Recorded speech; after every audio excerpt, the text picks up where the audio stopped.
38. On Ethics. Probably written a few years before The Abolition of Man, 1943, this essay was published for the first time in Christian Reflections, 1998. It is often asserted in modern England that the world must return to Christian ethics in order to preserve civilization, or even in order to save the human species from destruction. It is sometimes asserted in reply that Christian ethics have been the greatest obstacle to human progress, and that we must take care never to return to a bondage from which we have at last so fortunately escaped. I will not weary you with a repetition of the common arguments by which either view could be supported. My task is a different one.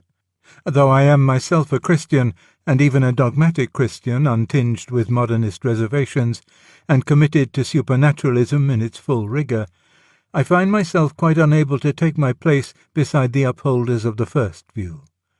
The whole debate between those who demand and those who deprecate a return to Christian ethics seems to me to involve presuppositions which I cannot allow. The question between the contending parties has been wrongly put. I must begin by distinguishing the senses in which we may speak of ethical systems and of the differences between them. We may, on the one hand, mean by an ethical system a body of ethical injunctions. In this sense, when we speak of Stoical ethics, we mean the system which strongly commends suicide, under certain conditions, and enjoins apathy in the technical sense, the extinction of the emotions. When we speak of Aristotelian ethics, we mean the system which finds in virtuous pride or magnanimity the virtue that presupposes and includes all other virtues. When we speak of Christian ethics, we mean the system that commands humility, forgiveness, and, in certain circumstances, martyrdom. The differences, from this point of view, are differences of content. But we also sometimes speak of ethical systems when we mean systematic analyses and explanations of our moral experience. Thus the expression Kantian ethics signifies not primarily a body of commands. Kant did not differ remarkably from other men on the content of ethics, but the doctrine of the categorical imperative. From this point of view, Stoical ethics is the system which defines moral behaviour by conformity to nature, or the whole, or providence, terms almost interchangeable in Stoical thought. Aristotelian ethics is the system of eudaimonism. Christian ethics, the system which, whether by exalting faith above works, by asserting that love fulfills the law, or by demanding regeneration, makes duty a self-transcending concept, and endeavours to escape from the region of mere morality. It would, of course, be naive to suppose that there is no profound connection between an ethical system in the one sense and an ethical system in the other. The philosopher's or theologian's theory of ethics arises out of the practical ethics he already holds and attempts to obey. And again, the theory, once formed, reacts on his judgment of what ought to be done. That is a truth in no danger of being neglected by an age so steeped in historicism as ours. We are, if anything, too deeply imbued with the sense of period, too eager to trace a common spirit in the ethical practice and ethical theory, in the economics, institutions, art, dress, and language of a society. It must, however, also be insisted that ethical systems in the one sense do not differ in a direct ratio to the difference of ethical systems in another. The number of actions about whose ethical quality a Stoic, an Aristotelian, a Thomist, a Kantian, and a utilitarian would agree is, after all, very large.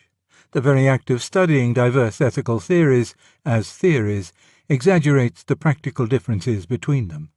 While we are studying them from that point of view, we naturally, and for that purpose, rightly seize on the marginal case where the theoretical difference goes with the contradiction between the injunctions, because it is the experimentum crucis. But the exaggeration useful in one inquiry must not be carried over into other inquiries. When modern writers urge us to return, or not to return, to Christian ethics, I presume they mean Christian ethics in our first sense, a body of injunctions, not a theory as to the origin, sanctions, or ultimate significance of those injunctions. If they do not mean that, then they should not talk about a return to Christian ethics, but simply about a return to Christianity. I will, at any rate, assume that in this debate Christian ethics means a body of injunctions. And now my difficulties begin. A debate about the desirability of adopting Christian ethics seems to proceed upon two presuppositions. 1. That Christian ethics is one among several alternative bodies of injunctions so clearly distinct from one another that the whole future of our species in this planet depends on our choice between them. 2. That we, to whom the disputants address their pleadings, are, for the moment, standing outside all these systems in a sort of ethical vacuum, ready to enter whichever of them is most convincingly recommended to us. And it does not appear to me that either presupposition corresponds at all closely or sensitively to the reality. Consider with me for a moment the first presupposition. Did Christian ethics really enter the world as a novelty, a new peculiar set of commands to which a man could be, in the strict sense, converted? I say converted to the practical ethics. He could, of course, be converted to the Christian faith. He could accept, not only as a novelty, but as a transcendent novelty, a mystery hidden from all eternity, the deity and resurrection of Jesus, the atonement, the forgiveness of sins. But these novelties themselves set a rigid limit to the novelty we can assume in the ethical injunctions. The convert accepted forgiveness of sins. But of sins against what law? Some new law promulgated by the Christians? But that is nonsensical. It would be the mockery of a tyrant to forgive a man for doing what had never been forbidden until the very moment at which the forgiveness was announced. The idea, at least in its grossest and most popular form, that Christianity brought a new ethical code into the world is a grave error. If it had done so, then we should have to conclude that all who first preached it wholly misunderstood their own message. For all of them, its founder, his precursor, his apostles, came demanding repentance and offering forgiveness, a demand and an offer both meaningless, except on the assumption of a moral law already known and already broken. It is far from my intention to deny that we find in Christian ethics a deepening, an internalization, a few changes of emphasis in the moral code. But only serious ignorance of Jewish and pagan culture would lead anyone to the conclusion that it is a radically new thing. Essentially, Christianity is not the promulgation of a moral discovery.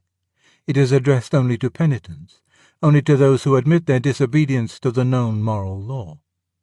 It offers forgiveness for having broken and supernatural help towards keeping that law, and by so doing reaffirms it. A Christian who understands his own religion laughs when unbelievers expect to trouble him by the assertion that Jesus uttered no command which had not been anticipated by the rabbis. Few indeed which cannot be paralleled in classical ancient Egyptian, Ninevite, Babylonian or Chinese texts. We have long recognized that truth with rejoicing. Our faith is not pinned on a crank. The second presupposition, that of an ethical vacuum in which we stand deciding what code we will adopt, is not quite so easily dealt with, but I believe it to be, in the long run, equally misleading. Of course, historically or chronologically, a man need not be supposed to stand outside all ethical codes at the moment when you exhort him to adopt Christian ethics. A man who is attending one lecturer or one physician may be advised to exchange him for another. But he cannot come to a decision without first reaching a moment of indecision. There must be a point at which he feels himself attached to neither and weighs their rival merits. Adherence to either is inconsistent with choice. In the same way, the demand that we should reassume or refrain from reassuming the Christian code of ethics invites us to enter a state in which we shall be unattached. I am not, of course, denying that some men at some times can be in an ethical vacuum, adhering to no ethical system. But most of those who are in that state are by no means engaged in deciding what system they shall adopt, for such men do not often propose to adopt any. They are more often concerned with getting out of jails or asylums. Our question is not about them. Our question is whether the sort of men who urge us to return, or not to return, to Christian ethics, or the sort of men who listen to such appeals, can enter the ethical vacuum which seems to be involved in the very conception of choosing an ethical code. And the best way of answering this question is, as sometimes happens, by asking another first. Supposing we can enter the vacuum and view all ethical systems from the outside, what sort of motives can we then expect to find for entering any one of them? One thing is immediately clear. We can have no ethical motives for adopting any of these systems. It cannot, while we are in the vacuum, be our duty to emerge from it. An act of duty is an act of obedience to the moral law. But by definition, we are standing outside all codes of moral law. A man with no ethical allegiance can have no ethical motive for adopting one. If he had, it would prove that he was not really in the vacuum at all. How then does it come about that men who talk as if we could stand outside all moralities and choose among them, as a woman chooses a hat, nevertheless exhort us, and often in passionate tones, to make some one particular choice? They have a ready answer. Almost invariably, they recommend some code of ethics on the ground that it, and it alone, will preserve civilization or the human race. What they seldom tell us is whether the preservation of the human race is itself a duty, or whether they expect us to aim at it on some other ground. Now, if it is a duty, then clearly those who exhort us to it are not themselves really in a moral vacuum, and do not seriously believe that we are in a moral vacuum. At the very least, they accept, and count on our accepting, one moral injunction. Their moral code is, admittedly, singularly poor in content. Its solitary command, compared with the richly articulated codes of Aristotle, Confucius, or Aquinas, suggests that it is a mere residuum, as the arts of certain savages suggest that they are the last vestige of a vanished civilization. But there is a profound difference between having a fanatical and narrow morality and having no morality at all. If they were really in a moral vacuum, whence could they have derived the idea of even a single duty? In order to evade the difficulty, it may be suggested that the preservation of our species is not a moral imperative, but an end prescribed by instinct. To this I reply, firstly, that it is very doubtful whether there is such an instinct, and secondly, that if there were, it would not do the work which those who invoke instinct in this context demand of it. Have we, in fact, such an instinct? We must here be careful about the meaning of the word. In English, the word instinct is often loosely used for what ought rather to be called appetite. Thus we speak of the sexual instinct. Instinct, in this sense, means an impulse, which appears in consciousness as desire, and whose fulfillment is marked by pleasure. That we have no instinct, in this sense, to preserve our species, seems to me self-evident. Desire is directed to the concrete, this woman, this plate of soup, this glass of beer. But the preservation of the species is a high abstraction which does not even enter the mind of unreflective people, and affects even cultured minds most at those times when they are least instinctive. But instinct is also, and more properly, used to mean behavior as if from knowledge. Thus certain insects carry out complicated actions which have in fact the result that their eggs are hatched and their larvae nourished. And since, rightly or wrongly, we refuse to attribute conscious design and foreknowledge to the agent, we say that it has acted by instinct. What that means on the subjective side, how the matter appears, if it appears at all, to the insect, I suppose we do not know. To say, in this sense, that we have an instinct to preserve the human race would be to say that we find ourselves compelled, we know not how, to perform acts which, in fact, though that was not our purpose, tend to its preservation. This seems very unlikely. What are these acts? And if they exist, what is the purpose of urging us to preserve the race by adopting or avoiding Christian ethics? Had not the job better be left to instinct? Yet again, instinct may be used to denote these strong impulses, which are, like the appetites, hard to deny, though they are not, like the appetites, directed to concrete physical pleasure. And this, I think, is what people really mean when they speak of an instinct to preserve the human race. They mean that we have a natural, unreflective, spontaneous impulse to do this, as we have to preserve our own offspring. And here we are thrown back on the debatable evidence of introspection. I do not find that I have this impulse, and I do not see evidence that other men have it. Do not misunderstand me. I would not be thought a monster. I acknowledge the preservation of man as an end to which my own preservation and happiness are subordinate. What I deny is that that end has been prescribed to me by a powerful, spontaneous impulse. The truth seems to me to be that we have such an impulse to preserve our children and grandchildren, an impulse which progressively weakens as we carry our minds further and further into the abyss of future generations, and which, if left to its own spontaneous strength, soon dies out altogether. Let me ask anyone in this audience who is a father whether he has a spontaneous impulse to sacrifice his own son for the sake of the human species in general. I am not asking whether he would so sacrifice his son. I am asking whether, if he did so, he would be obeying a spontaneous impulse. Will not every father among you reply that if this sacrifice were demanded of him, and if he made it, he would do so not in obedience to a natural impulse, but in hard-won defiance of it? Such an act, no less than the immolation of oneself, would be a triumph over nature. But let us leave that difficulty on one side. Let us suppose, for purposes of argument, that there really is an instinct, in whatever sense, to preserve civilization or the human race. Our instincts are obviously in conflict. The satisfaction of one demands the denial of another.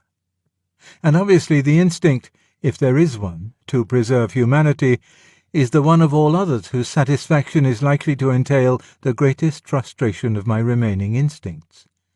My hunger and thirst, my sexual desires, my family affections, are all going to be interfered with.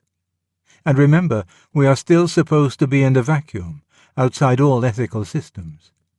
On what conceivable ground, in an ethical void, on the assumption that the preservation of the species is not a moral but a merely instinctive end, can I be asked to gratify my instinct for the preservation of the species by adopting a moral code? Why should this instinct be preferred to all my others? It is certainly not my strongest. Even if it were, should I not fight against it, as a dipsomaniac is exhorted to fight against his tyrannous desire? Why do my advisers assume from the very outset, without argument, that this instinct should be given a dictatorship in my soul? Let us not be cheated with words. It is no use to say that this is the deepest, or highest, or most fundamental, or noblest of my instincts. Such words either mean that it is my strongest instinct, which is false, and would be no reason for obeying it, even if it were true, or else conceal a surreptitious reintroduction of the ethical. And in fact, the ethical has been reintroduced. Or, more accurately, it has never really been banished. The moral vacuum was, from the outset, a mere figment. Those who expect us to adopt a moral code as a means to the preservation of the species have themselves already a moral code and tacitly assume that we have one too. Their starting point is a purely moral maxim, that humanity ought to be preserved. The introduction of instinct is futile. If you do not arrange our instincts in a hierarchy of comparative dignity, it is idle to tell us to obey instinct, for the instincts are at war. If you do, then you are arranging them in obedience to a moral principle, passing an ethical judgment upon them. If instinct is your only standard, no instinct is to be preferred to another, for each of them will claim to be gratified at the expense of all the rest. Those who urge us to choose a moral code are already moralists. We may throw away the preposterous picture of a wholly unethical man confronted with a series of alternative codes and making his free choice between them. Nothing of the kind occurs. When a man is wholly unethical, he does not choose between ethical codes. And those who say they are choosing between ethical codes are already assuming a code. What, then, shall we say of the maxim which turns out to be present from the beginning? That humanity ought to be preserved. Where do we get it from? Or, to be more concrete, where do I get it from? Certainly, I can point to no moment in time at which I first embraced it. It is, so far as I can make out, a late and abstract generalization from all the moral teaching I have ever had. If I now wanted to find authority for it, I should have no need to appeal to my own religion. I could point to the confession of the righteous soul in the Egyptian Book of the Dead. I have not slain men. I could find in the Babylonian hymn that he who meditates oppression will find his house overturned. I would find nearer home in the Elder Edda that man is man's delight. I would find in Confucius that the people should first be multiplied, then enriched, and then instructed. If I wanted the spirit of all these precepts generalized, I could find in Locke that, by the fundamental law of nature, man is to be preserved as much as possible. Thus, from my point of view, there is no particular mystery about this maxim. It is what I have been taught, explicitly and implicitly, by my nurse, my parents, my religion, by sages or poets from every culture of which I have any knowledge. To reach this maxim, I have no need to choose one ethical code among many and excogitate impossible motives for adopting it. The difficulty would be to find codes that contradict it. And when I had found them, they would turn out to be not radically different things, but codes in which the same principle is, for some reason, restricted or truncated, in which the preservation and perfection of man shrinks to that of the tribe, the class, or the family, or the nation. They could all be reached by mere subtraction from what seems to be the general code. They differ from it not as ox from man, but as dwarf from man. Thus far as concerns myself. But where do those others get it from? Those others who claim to be standing outside all ethical codes? Surely there is no doubt about the answer. They found it where I found it. They hold it by inheritance and training from the general, if not strictly universal, human tradition.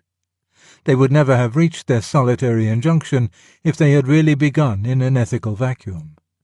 They have trusted the general human tradition at least to the extent of taking over from it one maxim. But of course in that tradition the maxim did not stand alone.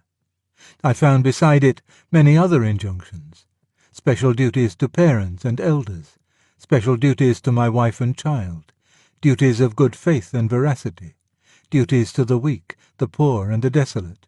These latter not confined, as some think, to the Judaic-Christian texts. And for me again there is no difficulty. I accept all these commands, all on the same authority. But there is surely a great difficulty for those who retain one and desire to drop the rest. And now we come to the heart of our subject. There are many people in the modern world who offer us, as they say, new moralities. But as we have just seen, there can be no moral motive for entering a new morality unless the motive is borrowed from the traditional morality, which is neither Christian nor pagan, neither Eastern nor Western, neither ancient nor modern, but general. The question then arises as to the reasonableness of taking one maxim and rejecting the rest.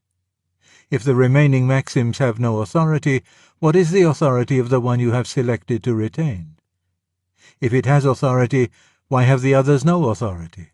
Thus, a scientific humanist may urge us to get rid of what he might call our inherited taboo morality and realize that the total exploitation of nature for the comfort and security of posterity is the sole end.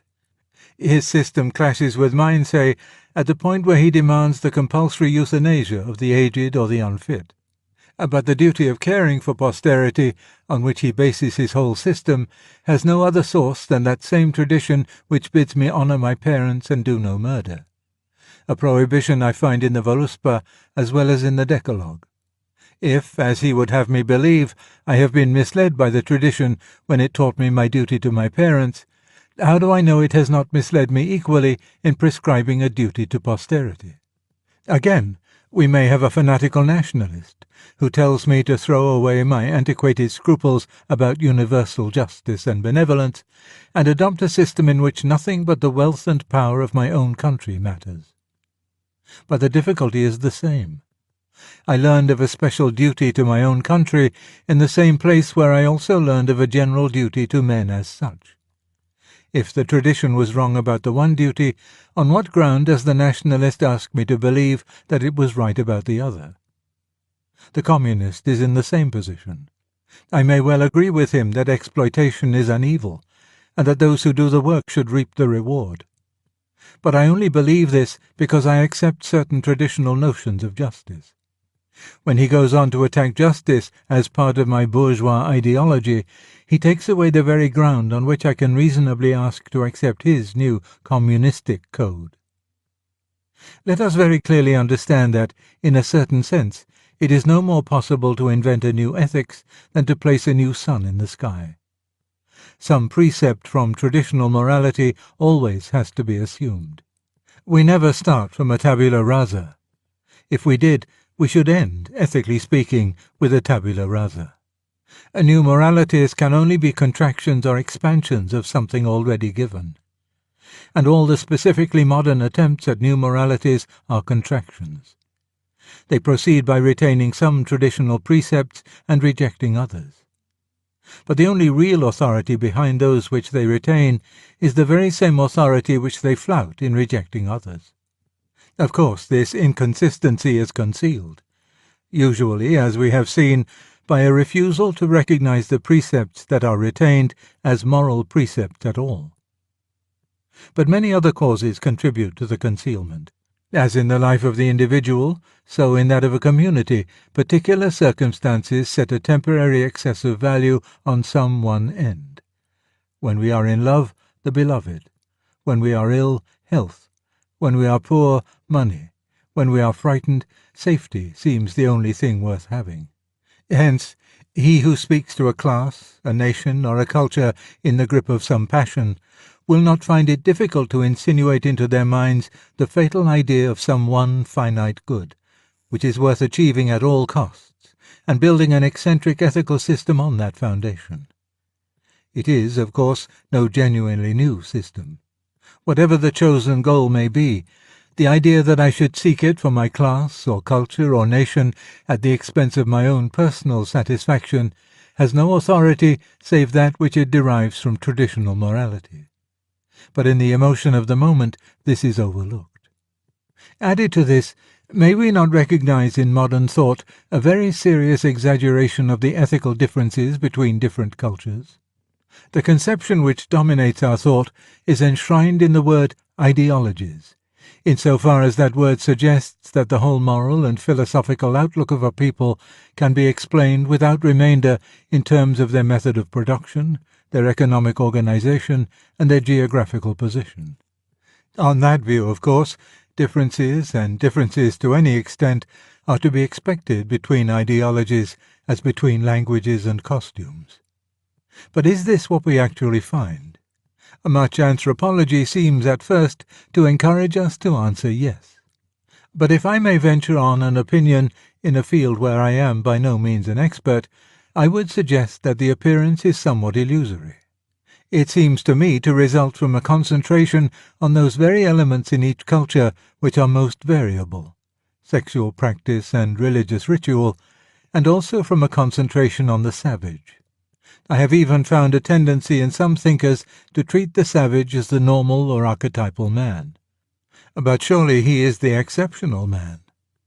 It may indeed be true that we were all savages once, as it is certainly true that we were all babies once. But we do not treat as normal man the imbecile who remains in adult life what we all were intellectually in the cradle. The savage has had as many generations of ancestors as the civilized man. He is the man who, in the same number of centuries, either has not learned or has forgotten what the rest of the human race know.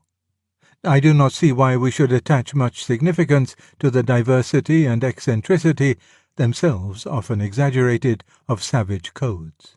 And if we turn to civilized man, I claim that we shall find far fewer differences of ethical injunction than is now popularly believed.